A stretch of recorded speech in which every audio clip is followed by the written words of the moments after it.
ایوان صدر نے صدر مملکت کے سیکریٹری کی خدمات اسٹیبلشمنٹ ڈویژن کو واپس کر دی۔ ایوان صدر نے وزیر اعظم کے پرنسپل سیکریٹری کے نام خط لکھا، جس میں بتایا گیا کہ صدر مملکت کے سیکریٹری وقار احمد کی خدمات کی مزید ضرورت نہیں ہے۔ مزید بات کرتے ہیں ڈان نیوز اسلام آباد کی بیورو چیف افتخار شیرازی سے۔ افتخار شیرازی، بتائیے گا کیا معلومات ہے اس خبر کی آپ کے پاس؟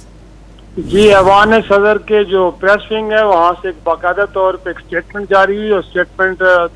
کے مطابق یہ کہا گیا ہے کہ کل کے واضح بیان کے پیش نظر ایوان صدر نے صدر مملکت کے سیکریٹری کی خدمات اسٹیبلشمنٹ ڈویژن کو واپس کر دی ہیں۔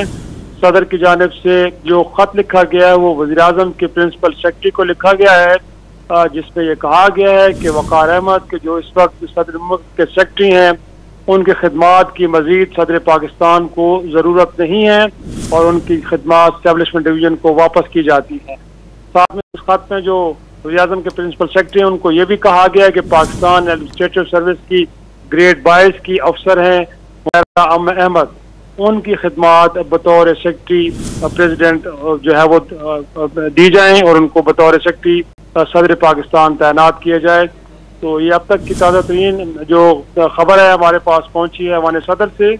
یہی کہ صدر پاکستان نے اپنے جو سیکریٹری ہیں وقار ان کی خدمات اسٹیبلشمنٹ ڈویژن کو واپس کیے ہیں، اور اس حوالے میں پرائم منسٹر کے جو پرنسپل سیکریٹری ان کو خط لکھا ہے ان سے کہا گیا ہے کہ پاکستان ایڈمنسٹریٹو سروس کی گریڈ 22 کی جو افسر ہیں عمیرہ احمد ان کو بطور سیکریٹری صدر مملکت تعینات کیا جائے۔